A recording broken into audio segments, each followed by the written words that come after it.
Welcome back to Good Day. We are so blessed to have this wonderful family in our studio this morning with this incredible story of bravery, but also awareness about pediatric heart conditions.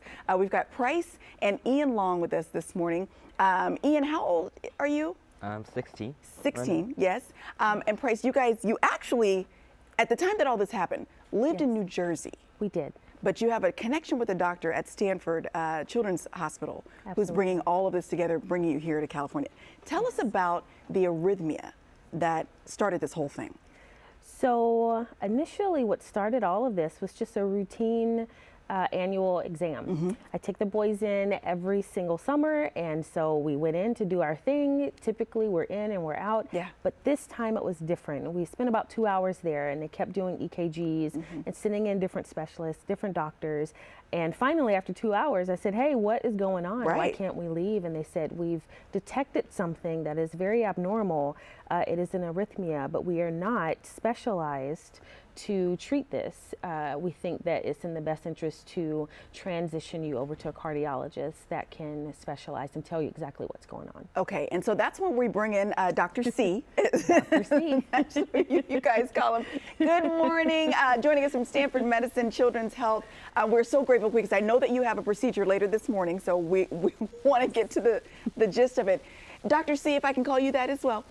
Sure, that's great. Thank you. So tell us, what is it about the arrhythmia that caused the concern, and why was it important for Eian to be awake during this procedure? Yeah, so Eian had frequent, we call PVCs, or premature ventricular contractions, or extra beats from the lower chambers of the heart. And he had a bunch of them in a row, something called ventricular tachycardia. Now, most kids, when they have this procedure to get rid of this, go to sleep. Eian is a pretty amazing, tough kid. So we had this discussion about, sometimes when you go to sleep, the arrhythmia goes to sleep. And we need to see the arrhythmia to figure out where it's coming from, and then try to get rid of it by putting a little bit of heat or a little bit of cold on that spot where it's coming from. And so Eian is incredible kid at 15 to be able to be completely awake for this 3-hour procedure.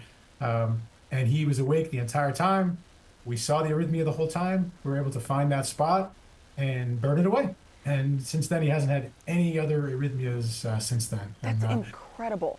Dr. Ceresnak, I want to ask you, because February is also Heart Health Month, and specifically when we're talking about children, there's probably a lot more that we don't know, but when things like this happen, you're able to understand a little bit more. Is that right? Yeah, we definitely, this arrhythmia is not that common in kids. And so we did do a big investigation as to, could we figure out why this is happening with Eian? And the good news is we didn't find anything structurally wrong with his heart. He didn't have any genetic changes in the structure and the function of the heart, or anything that would predispose him to having this. And so my hope is, now that we got rid of these extra beats, his heart function was affected by these beats and was slightly diminished. And then since we've gotten rid of these beats, the heart function is normal, and my suspicion is that it'll stay that way. And I don't expect this to be a long-term problem for him.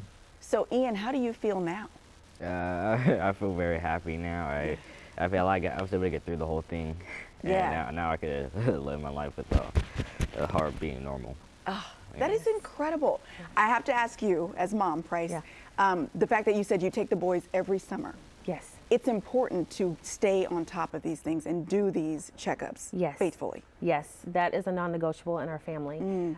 For the most part, the boys are all healthy. And the only time that we really have to visit the doctor is that once a year for that preventative checkup. But this just reinforced to us that it is so vitally important. Whether we think that the kids are fine and they can just wait until next year, no, it's absolutely crucial to go in every single year and touch base, because you never know what's lying in wait. And this is something that was so silent, and it could have been very fatal had we not caught it early. Prevention, awareness. Absolutely. Game changer. Game changer. Dr. Ceresnak, thank you so much for your time, sir. We know you have things to do and lives to save, so we appreciate you. Thank you. Great to see you again. Take care. Thank you so much. And thank you for your time this morning as well. I'm so glad you're feeling better.